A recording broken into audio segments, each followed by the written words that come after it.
Okay, hello, welcome to, are we on week 7 now? Let me look, I'm losing track. Intro to digital design, we are moving right along. Before we know it, it is going to be spring break, which is crazy to me. And we've got daylight savings this weekend, which I hate spring forward because I don't like losing an hour, but what are you going to do? Yes, we are in week 7. Everybody, welcome to week 7. This is one of my funnest, most fun, most enjoyable live sessions and weeks. There's like my favorite exercise, and we're getting deep into working in Photoshop, working with our ads, and I get to start seeing what everybody is creating. For our session today, we are going to spend the second half answering any questions that you guys have about your ad project, your Photoshop project. You have the opportunity to share where you're at if you like, share your screen, get feedback from myself, get feedback from your classmates. So if that is something that you want to do, put your name in the chat and put any questions that you have also in the chat. Anyone that I heard from via email or Canvas message, we're ready to go with your stuff. So thank you very much. I have I'm going to try to like be a little better about sharing my screen and do it kind of all in one. We're going to be sharing a screen, I guess, a lot today since I'm going to be in Photoshop a lot of today. But as usual, I have a video to share with you. I thought that in the vein of working in advertising, I would stick with a marketing piece from Coca-Cola, one of the kind of world's most recognized logos, most recognized products, with their very latest video. And I don't even know if you call these commercials. They create them, a lot of the companies create these 1 to 2 minute pieces, and they use them in social media, they use them on YouTube. And then if they do buy ad space and show the videos on TV or, you know, on streaming before a show or movie, they do a shorter version of it. This is the full almost 2-minute version. It's really clever. It's really well done. It shows how far technology is coming with advanced animation and just the seamlessness of how real they can make stuff look. So take a look. Super cool one.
Yeah, so Coke is magic, but also digital animation is mind-bogglingly magical. And I thought that this was a perfect one for us and for you guys as students, as art students. I was reading in that Do Good Design book that I was telling you guys about earlier this semester, that logos and branding, including the Coca-Cola bottle, are more recognizable to more nations than languages. Like it's become like this universal language, and that there are logos that are recognized far more widely than different languages. So it's pretty cool.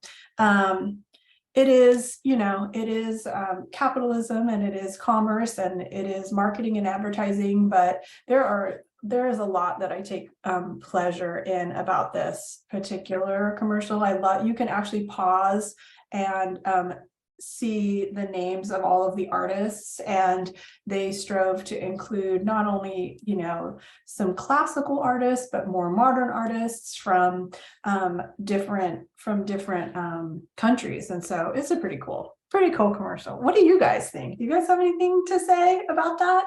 We don't usually do discussions in these Zooms, but as we have a smaller group, I would love to hear if anybody has any impressions of that commercial and wants to pipe up.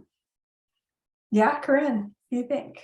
I liked how it changed from whatever the style was of that art. I liked how the bottle, they went that extra mile to make the bottle fit into the style of art. I thought that was really cool. Right? Yeah. And like you could practically put a name to each one of those based on like that design, style, and movement report that we did earlier, with it starting with the Andy Warhol pop art, and then just moving through all of the different ones.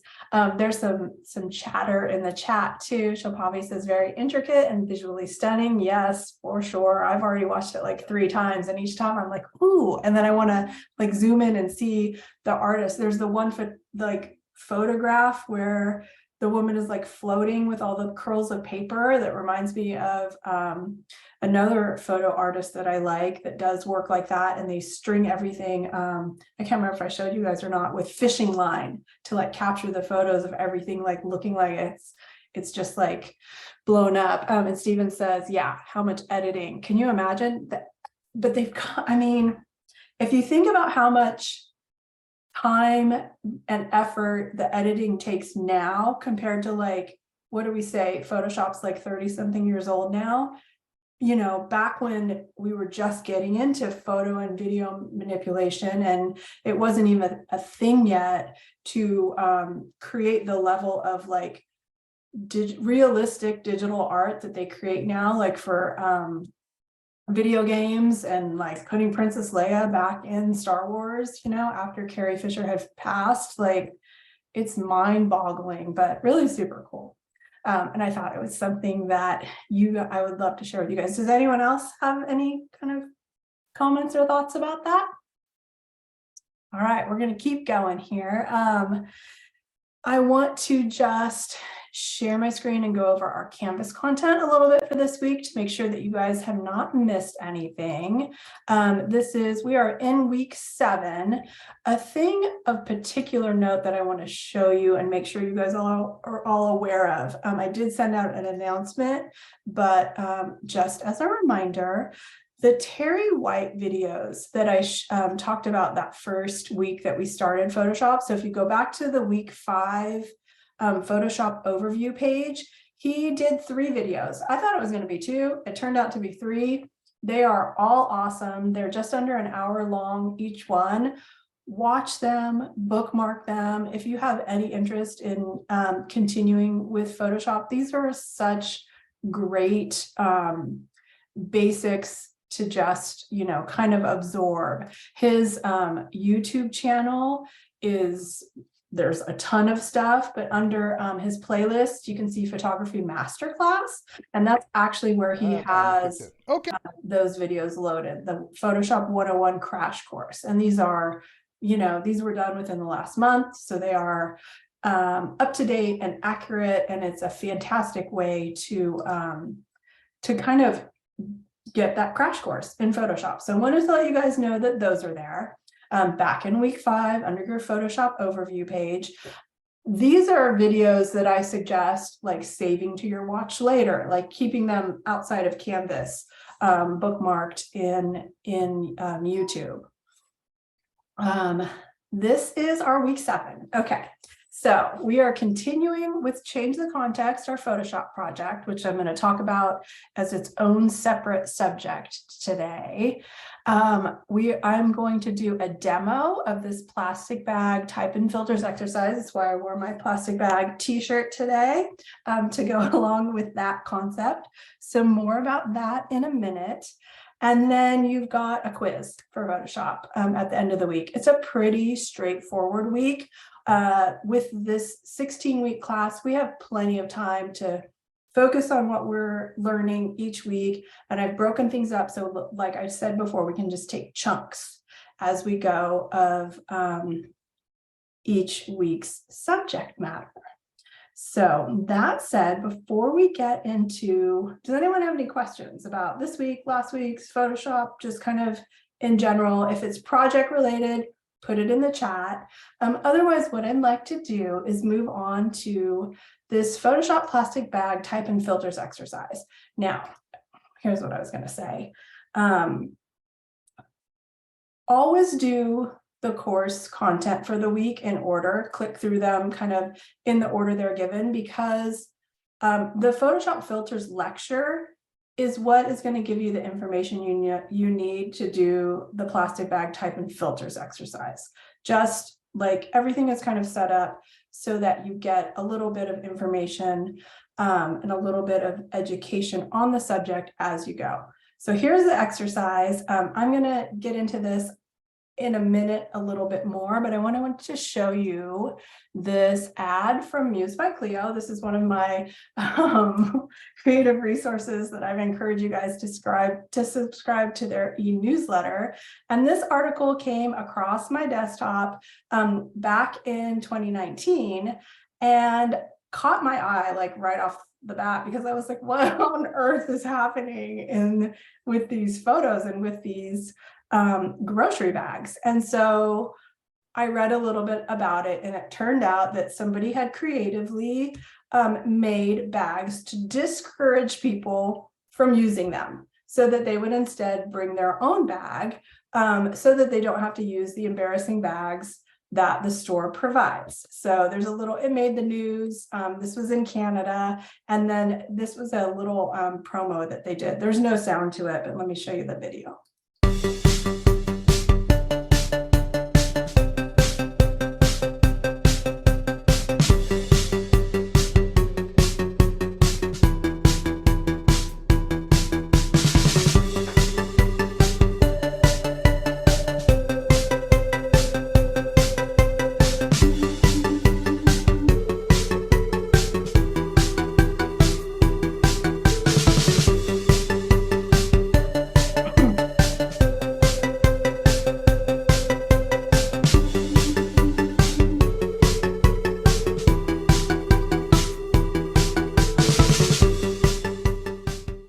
Such a cool idea. I think a little bit they shot themselves in the foot, because it became a thing to go and to actually collect all of the bags that they had created. But I can totally see this working on a lot of people. But that was the inspiration for our exercise this week, with creating doing some type treatments and working with filters for this plastic bag type and filters exercise. I wanted to just run you guys quickly through it, as I have step-by-step instructions, but I don't have a video for it. And there is something in particular that I want to show you when it comes to this project. So again, you have files that are provided for you that you can just go ahead and click on the arrow of each of them to download. 2 of them are JPEGs, which you will open in Photoshop. And the last is actually an Illustrator file. So even though we haven't started Illustrator yet, you will need to have Illustrator loaded in order to open this file and to copy some art out of it to put onto the bag you're going to be creating. So once you download the files, I am going to move this, and then I'm going to see, you guys are going to have to tell me if you can see Photoshop now. Can you see Photoshop? Okay, cool, because I shared my whole desktop, so it's allowing me to share the whole thing. So what you're going to do is create a new file, and I'm on the home window and I hit new file. I'm going to go to, and this is all step by step in the instructions, but I'm just going to show you here as well. I'm going to go to the presets and choose photo. And then I want to see more of the presets, and I'm going to go with an 8x10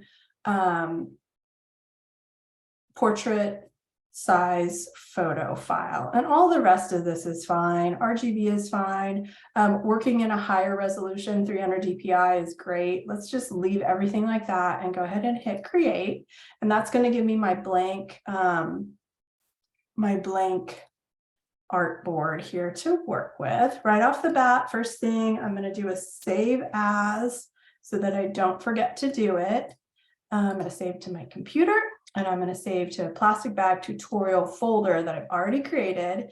I'm defaulting to JPEG for my format, but because I'm going to be working in layers for this project, I'm going to switch this to be a Photoshop format that'll allow me to keep my layers and work with layers, and just name it as usual, plastic bag, and your name, and save the file. Okay, so the next step that it gives you in the instructions is to work with your layers panel to create a couple of artboards to work with.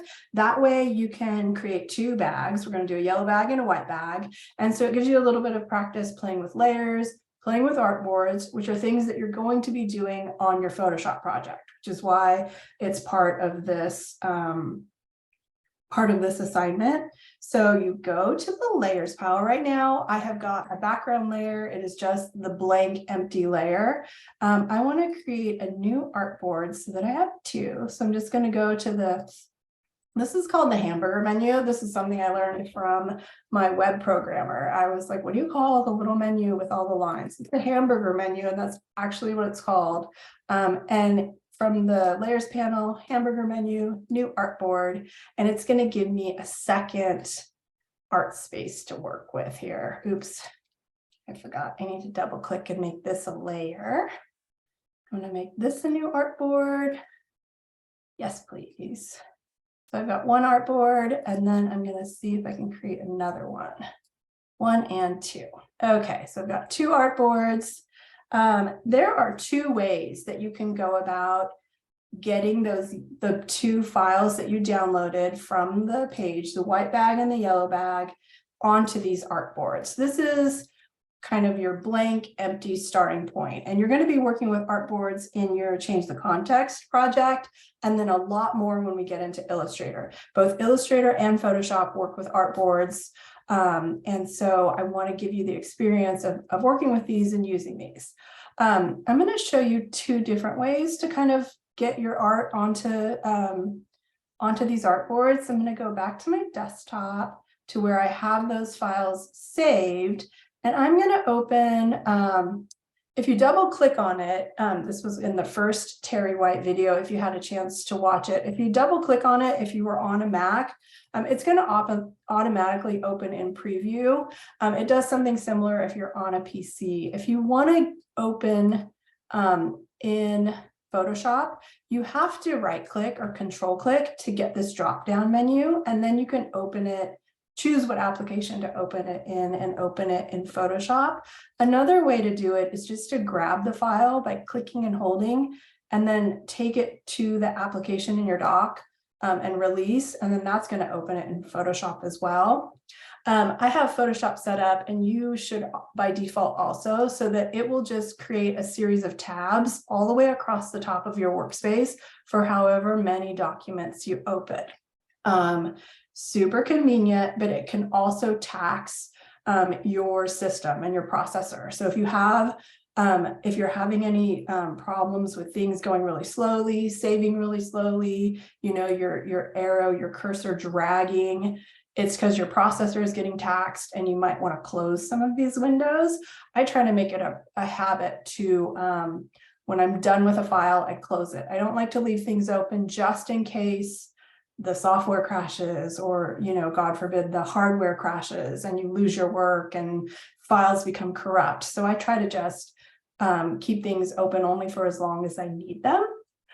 One way to get that you know, one of the bags onto one of our blank artboards is just to select all and copy it. Under edit or under select, you would select all. It's Command or Control A, and then under edit you can copy it, Control or Command C. Then if you go back and go to one of your artboards, you can actually just paste Command V or edit paste that file onto the artboard. The other way to do it is something I haven't used very often, but I thought I would try it with you guys. I'm going to move this empty layer so that I've got a layer in artboard 1 and a layer in artboard 2. If I click on this layer, it becomes selected. Anytime you click on a layer, it kind of gives this little outline, and that means that that's the layer that you're working on. Under edit, you can go to, oh no, it's under file. Oh no, yeah, here it is, place embedded. And that's actually going to take you to a search window to find where you downloaded the files and give you the option to actually select. So this is already going to my plastic bag tutorial folder. If you had just downloaded those images from Canvas, they may be in your downloads folder, but you can actually navigate to wherever those files are and place a file onto your artboard in that way, which is like a totally different way to do it. Right now, Photoshop is waiting for me to size the photo before it places it completely. You can see at the top, well, it has the big X. That's the first indication that it's not completely, we haven't finished our task. Another way you can see, you've got like an undo or cancel or a commit to it. So what it's waiting for me to do is decide if I want it bigger or smaller on the artboard. Well, I already set you guys up, but it fits perfectly. So I'm going to just go ahead and commit to that and then hit the check mark, and now it's placed on that artboard. And it has brought the name in that the file was named. So it put it on its own layer. It already has a name, which is kind of awesome. For layer 1, the white bag, it doesn't have a name yet. So I'm going to double click on it and name it. I am really like, I like everything perfect. I like to name my layers. It's a running joke with designers that people don't name their layers, and like where people are going to go if they don't name their layers, and all of the like, you know, it's just one of those things that once you're in to Photoshop, you become in on that joke. I like to name my layers. And so now you can see I've got very like clear artboards. Each artboard has a layer with a bag on it. That takes you to the stage in the project where you actually get to start having fun with it. I think that I deleted, let me see if I have one from the past. I'll open it in a minute, but let me open the emojis file first so you guys can take a look at what that looks like. It is anything with a .ai after it is an Illustrator file, a .pdf, a .eps, and a .svg can also be opened in Illustrator, but it's going to be a right click or control click and then choose Illustrator to make sure it opens in Illustrator. That would not be the default software that it wants to open in. If it has a .ai, you can just double click on it and it's going to automatically open in Illustrator as long as you have Illustrator opened. I mean, loaded on your computer. If you don't, it's going to be like, hey, wait, we don't know what to open this in. And you're going to have to get Illustrator loaded. These are adorable and I love them. You guys, if you click on, well, make sure you have your black selection tool chosen from your toolbox, and that's going to allow you to click on any of these emojis, and they are grouped. So if you click on one, it grabs everything of that illustration. We're getting a little bit cart before the horse, and we will talk about this more when we get to Illustrator. But for now, that's really all you need to know. is black arrow tool, and then just select one of the emojis that you want to use. I'm going to go with this guy, and you can again use copy, which is Command or Control C, or go under edit and hit copy there. And then just go back into Photoshop and do Command V to paste it. Now, when you paste anything coming in from another software into Photoshop, you're going to get this paste window, and you're going to have the option of pasting it as pixels, where it's just going to pick up the resolution of your Photoshop file. You can paste it as paths, which is going to give you vector paths with no fill, no stroke, just plain old paths. You can put it on its own layer, which it's going to do anyway. We want to choose Smart Object. And the reason for this is because it will retain the vector properties it has while in this layered format, so that you can size it up and down without losing resolution. If it was pixels and you placed it and sized it up, you're going to lose resolution. You know, those pixels don't multiply, they just size up from where they're at, and you're going to end up with something that you can lose resolution for. So since we're copying out of Illustrator and we've captured, you know, like the vector quality of that emoji, paste it as a Smart Object, and then that allows us to make it bigger or smaller without losing. See how big it can get without like getting fuzzy around the edges or losing resolution. For until I flatten this file, I can, you know, commit to this. You see it has the X again, so it's like waiting for me to commit. But I can, even if I commit, I can go back and size it again. And it's not going to lose resolution because it's a Smart Object. So you're going to paste your emoji there. You're going to go back and grab another one and paste it on the second bag. I actually want this one on the white bag because it's yellow so that we can see it. And then I'm going to name it, because this is going to be my nerd emoji. Okay, somebody help me out and put something in the chat that I can add for text to this. And then while we're doing that, what I wanted to show you about this assignment, here comes the part where you get to use filters and blending modes and work with art so that it looks like not just a vector piece of art pasted on top of a photo of a bag, but rather looks like it's actually printed onto the bag. Right now you can see the bag is very wrinkly. It has like some highlights and some shadows, whereas the emoji is just flat, solid colors and totally perfect, right? So there are a couple of super simple things that you can do to alter this, and it's things that you will be able to do in your change the context ad, which is why this assignment. With the layer selected that has the emoji, if you just in the layers panel go to the drop down that currently says normal, it comes up with all of these different things that you can apply to that layer called blending modes. And these blending modes each do a different thing. And if you kind of just scroll down them, you can see how my emoji layer is changing based on which blending mode I have selected. One of the ones that is used very often in design and in working with layers is multiply. And what that does is multiplies the color, you know, the hues of that layer down onto the layer below it. And effectively what ends up happening is it shows the layer behind it, it picks up the highlights, it picks up the shadows, and it makes it look like the emoji is part of the bag rather than a perfect piece of vector art sitting on top of it. It's kind of amazing. And I like that one a lot. This one looks cool because it looks like it was on the bag and it like got totally worn out as the bag has gotten worn out. But it is going to be up to you guys to play with this. This one looks good too. I might go with linear burn for this one. It is up to you guys, and you can see it as I move it, it actually, like, the yellow gets darker and lighter depending on what part of the bag it's on. So that is one of the things that you guys will play with as part of this assignment.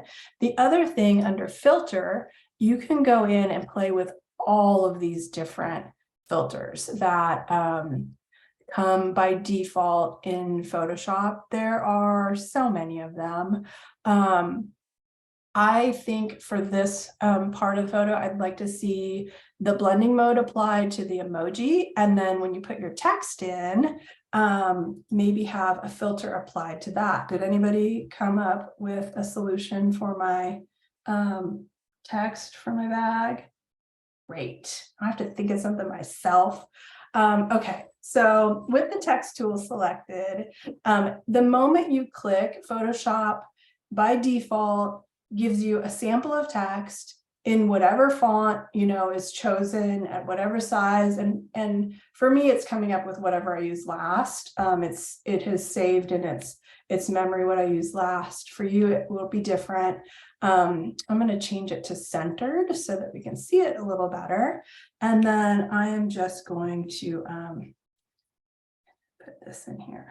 And I don't think of this word as a derogatory statement. This is actually my nickname.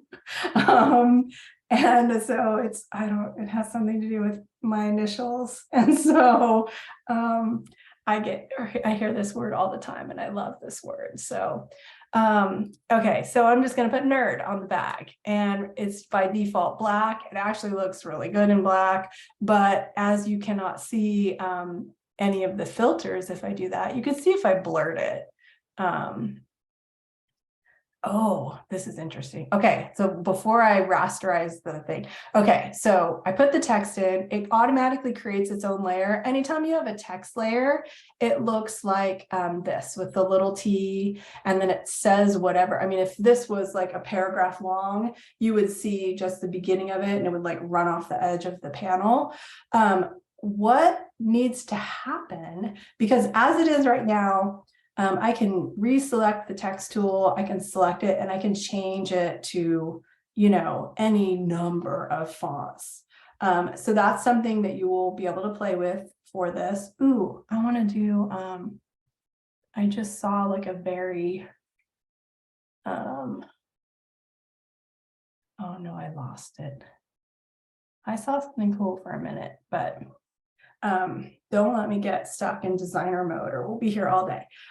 You can play with the font, you can play with the color of the font. Yeah, here we go. So you can play with the color of the font. Let me just make it maybe pink, hot pink. I don't know. Okay, we're gonna make this color. Okay, so as long as it's a text layer, you can still make those changes. You can, you know, make changes to the text itself. You can do anything.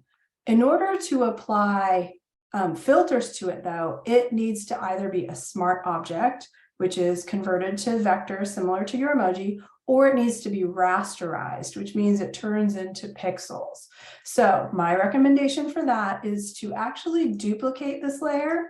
So I'm going to have a copy of the nerd layer and then turn one off so you can't see it with the little eyeball on the side. And that way you're going to preserve that text layer in case you need to go back to it. And then you can convert the copy to either a rasterized layer or a smart layer. Let's just convert it here and see what happens. And then if that allows us to put some sort of filter on it. Where is it? I can't see it. The filters all come up with this really cool pop-up windows so that you can look at maybe what the I want this one. So you can look at what the filter is doing before you commit to it. And you can also usually make edits to it. So this one is called Twirl. Right here on the right, it's showing you a thumbnail of how much twirl it's getting. And then in the thumbnail above is putting that twirl on the actual smart object layer, which in this case is our text. So, you know, I don't really see that doing much for us. I'm going to go try another one. There are a whole bunch of these. So your challenge for your text layer, and every one of them has like a certain amount of different thingies. Oh my goodness, look at that. Okay, let's just see what it looks like. So yeah, crazy, right? So play with this, play with the filters on your type layer. I mean, you can't even read that, so it's not super effective, but it is fun. And it is good to know that Photoshop can do that. So this is this project. I absolutely love this project. It's so much fun, like looking at what you guys come up with. When you turn it in, you will save your work. And so it'll save as a PSD just with a simple Command S or Control S. Save it so you've got all your layers, so you have everything, you know, that you want. Oh yeah, and you can turn on and off the in your layers panel any of the filters that you apply to a layer, which is really awesome because then you can like turn it off if you're like, I'm not really sure about this. So use the layers panel. Make copies of layers that way you can go back and use it if you haven't decided what you want to do. You can duplicate layers and copy and paste them. Anyways, do a save as. Once you've saved it for finally, you want to export this as a PDF, and you can just select Photoshop PDF. And what it's going to do is put your two artboards into what it should do into separate. And I'm going to choose smallest file size just for the sake of uploading it. So you don't have to like tax your Wi-Fi and all of that. It should, but I'm not 100% sure, automatically put each page, each artboard into its own page as a PDF. Let's just look and see if it did. Nope, it put it as one, which is fine. So that's what you're going to turn in. And then you're going to do a screen grab of your layers panel. So I can check and see if you named your layers panels and what your layers look like and maybe what smart filters or filters you have applied to it. And just, I can't wait to see how creative you guys get with this. It's one of the most, thank you, Stephen. It's one of my favorite exercises. And I wore my, this is my plastic bag t-shirts as part of kicking that off. So does anyone have any questions about this project? You guys like ready to embrace it? Brandon, not to call you out, but I know you turned yours in. I put a note for you in yours so that you could go back and do some blending and get your emojis to look like they're actually printed on those bags. It's a really fun way to get into some of the presets that Photoshop has to offer because you can do a ton. You can do a ton with those. Okay, so that takes us to the change the context add our Photoshop project. I wanted to review with you guys. I sent out an announcement with all of the due dates, with all the phases and parts and what you need to hit when. The very next thing that is due from you guys is due on Friday. And that is your work in progress. That should be something in Photoshop, something using the template, either the horizontal template or the vertical template, and starting to show your ad come together. It does not have to be complete. When you upload it, if you feel like it needs some sort of like dialogue to go with it, just put it in the comment section of the submission page. Just say, hey, this is my ad, this is what it's gonna be. I know it's not there yet, but this is what I have so far. Because once you upload it on Friday, Saturday morning, you will get assigned 2 classmates to leave feedback for. You go back to that submission page, You click on the peer reviews, and then you'll have a name of a fellow student to click on, and it'll take you to their submission. I will also be going and leaving you guys feedback from that work in progress, because you then take that work in progress feedback to create your final ad, which is due on the 20th, which is, we've got like a week and a half. So all of those dates are in the assignment page, and they're in that announcement, so that you don't miss those due dates. We don't normally have something due on a Friday besides our discussion posts. This week we do, and your classmates are going to be depending on you. So it's not something that I can accept late work on. As far as the participation in the peer review points, you can always turn in your work in progress for credit for that, but participating in the peer review requires that you turn in your work in progress by Friday, and that you then leave feedback for your 2 assigned peers by Monday. Any questions about that? All right, so one of the, let me close all of what I have open in Photoshop so that I can show you a couple of tips for finding a logo to include in your ad. And then if that logo does not have a transparent background, what you can do to get it to float on your ad without like a white box behind it, or potentially a black box. The other thing that comes into play when you're working in Photoshop and working on something that's higher resolution, even though potentially these ads could be, for the digital stream, they could be, for streaming, or they could be in social media. Traditionally ads were for print, and when you're working with compositing photos, when you're combining 2 photos, any type of like Photoshop work like that, you want the resolution to be high enough so the pixels are small enough to give you the detail, to give you the option of creating something that's going to look nice and sharp, even if later you are going to then get rid of that resolution so that you can post it online at 72 DPI. Okay, so I'm going to take us back for a minute into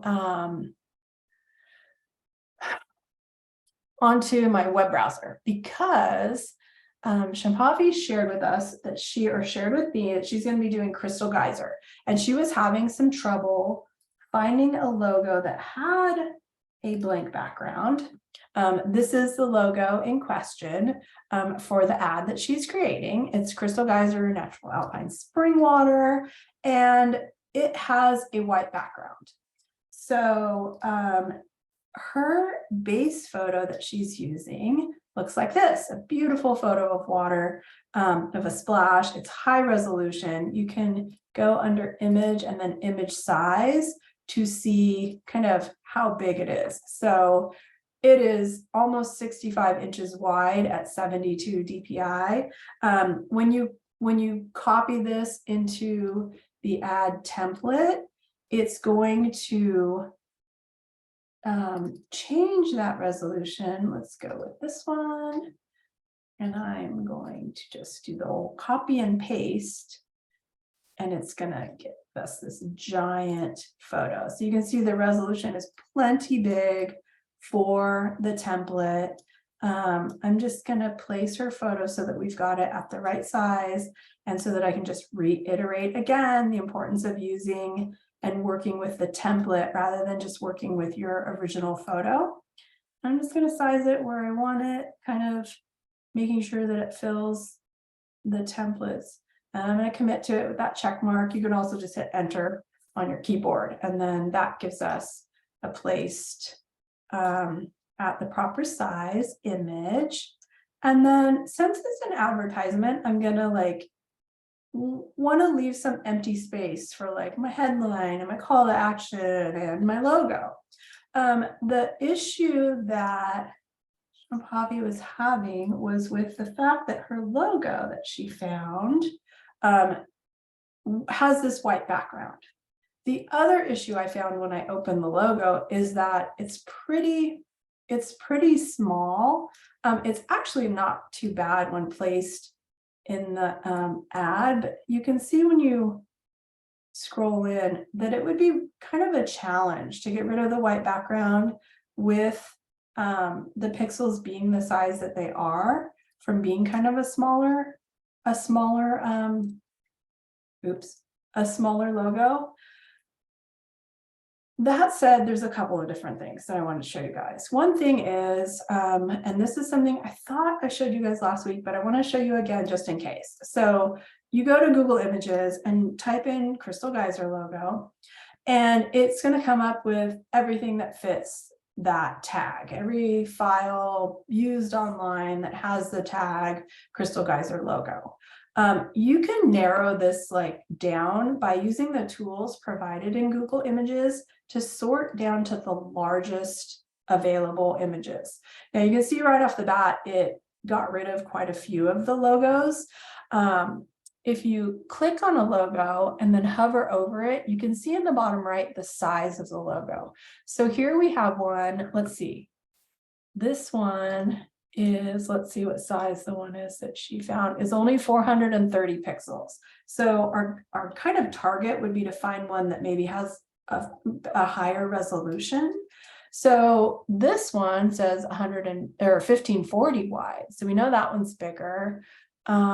This one is 1325 and it has extra words. So even if we cropped in, and you can kind of tell by looking at them too, when they come up on the screen, the clarity of them. If this was a really tiny logo, it would come up and it would look, you could see, can you guys see on this one? It has all kinds of what's called bit mapping, and just like fuzziness around the letters.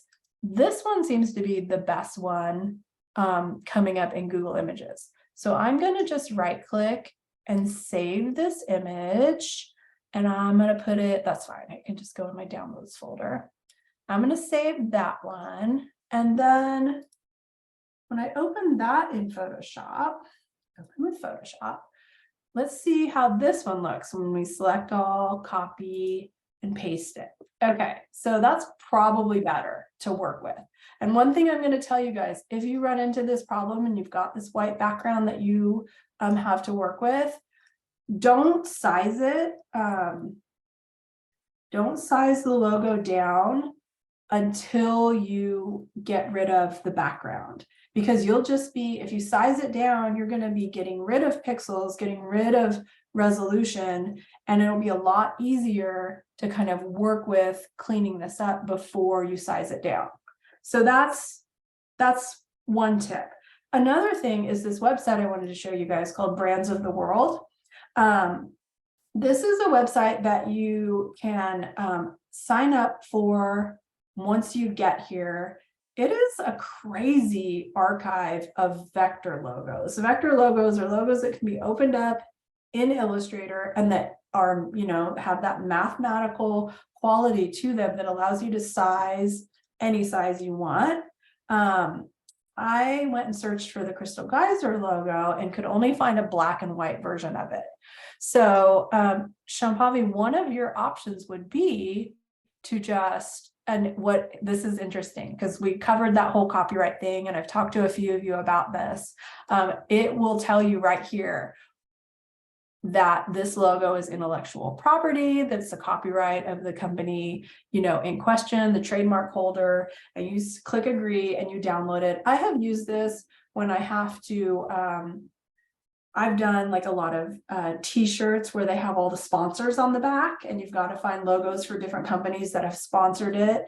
I've used it for getting the ever-changing Twitter, Facebook, Instagram, LinkedIn, social media icons to use when companies want to put that like on their website or in the bottom of their email. There are definitely like great times to use this website. So I wanted to show you guys this so that you can have that as an option. This gave me a Crystal Geyser logo that is black and white, but this opened up in Illustrator. It's a .ai file, but all of the parts of the logo are vector. So for Shampavi's project, she could use this and go into Illustrator, though this is not something we've covered yet, and actually like give the logo the correct colors and kind of turn it into a color logo just by applying colors, you know, to the letters and whatever the right order is. And then just like with the emoji, copying it and then pasting it as a smart object onto the ad.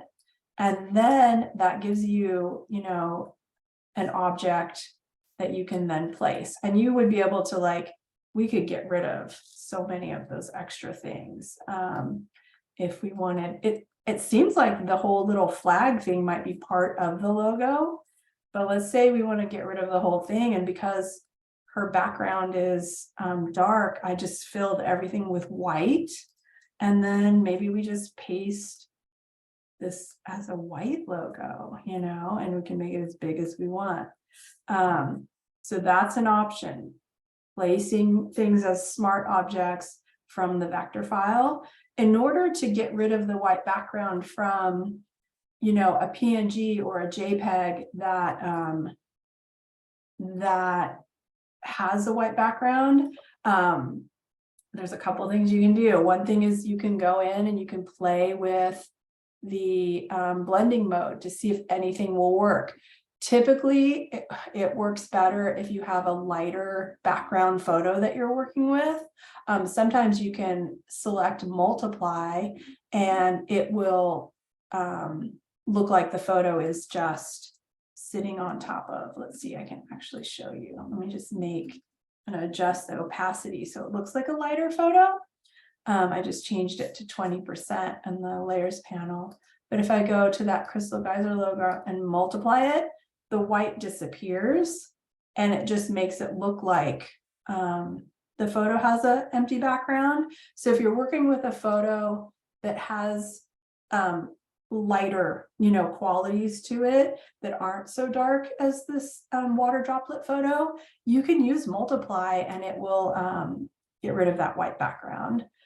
That's one way to do it. The other kind of more labor intensive way to do it, but it may be something that you guys have to do, would be to actually mask and get rid of all of the white. And in that case, oops, I'm on the wrong layer. Gotta make sure you're on the right layer. I'm using the magic wand tool. There's several different ways to make selections, as you guys have seen in the tutorials and the videos. I'm gonna set my tolerance to like 5 and see how much of the white gets picked up. So it is selecting everything that is within a tolerance of 5 that's white, that's connected, white, you know, pixels that are touching each other in this file. And you can see it's like not fantastic. There's a couple of things you can do about that. I'm going to do Command D to deselect. I'm going to take my tolerance down to like 1. No, I'm going to up my tolerance till 10. I got to go the other direction so that it grabs more. And then I'm going to unclick contiguous, which means it'll capture pixels that are not connected, that are like within the letters. You know, there's like things that are captured or sectioned off by the letters. So now let's see what happens. Okay, so that's a lot better. Oops, I forgot to unclick contiguous. So that's a lot better. It's getting closer. There's still some like rando dots, but that might be okay. Sometimes if you just shift click with the magic wand on those dots, it'll go ahead and grab them all because they may just be like all within the same amount of not quite white. So now I've got like a fairly good selection of the white that's surrounding the logo, and I want to create a mask of it so that we get rid of the white altogether. There's a couple things you got to do. The first thing you got to do is invert the selection so that it's selecting the letters instead of the white. We use the magic wand tool to select all the white pixels. So that's what's selected right now. But what we want to save are the colored pixels. So I'm going to invert my selection. And then that's just going to, instead of selecting all the white, it's selecting all of my letters. It should be. So then I should be able to create a mask. Let me just see what happens, because something, yeah, that's right. Okay, so we're going to be able to mask out all of that white. One thing you want to do before you click on the mask icon at the adding a layer mask to this is there's a couple tricks to make it more smooth and to kind of get rid of any glow that might happen from a white background. And the first thing you want to do after inverting, this is something I do like every time I use this, is I will contract the selection by like 1 pixel just to bring it in. So if you watch right here at the top of the A, you can see that there's like the black that's the edge of the letter, but then there's like a glow of kind of off bluish white around it. I want to bring it in so that it's more on the letter itself. And so just contracting it by 1 pixel does that really well. The other thing that I want to do, and this is just like for finesse, is I'm going to feather the selection just a tiny bit, and that just makes it not a completely hard edge once it masks it. Instead of it being this like step ladder, really sharp edge of the selection, you can't see it, but it's going to feather it a little bit so that when we create that layer mask, we get like a better capture of just those letters. And you can see there's like some stuff that's maybe not perfect, but we're also working at like 10 times the size we want this logo. So once we size it down, a lot of that is going to disappear. You can also, because it's a layer mask, paint onto this layer mask with the brush tool. So I clicked B to get the brush tool. I'm going to use the control panel at the top to make this the right kind of brush. I want it not to be super fuzzy, so I'm going to go towards hard. I don't need it to be giant, so I'm going to make it maybe like 5 pixels. It's probably good. And then I'm going to adjust the opacity to 100%.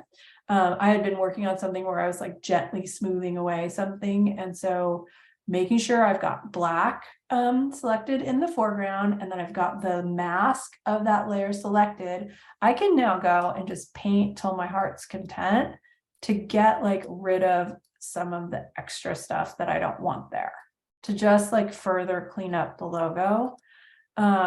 You can click once and hold down shift and like go all the way around. It's got this weird path around it, and I'm just shift clicking in a straight line, and it's filling this with black. I'm just going to get rid of this line. I went all the way around our logo, and I'm just scrolling with my mouse to go around the edge. I'm holding shift every time I click for that straight line, but now I'm just back to just click and dragging. It's interesting because you can go into your history panel and see all of these are all the times I used, that brush tool. Just clicking around and just kind of cleaning up the logo till it's, pretty good. Because, and again, I would probably duplicate the layer. Yeah, that's fine.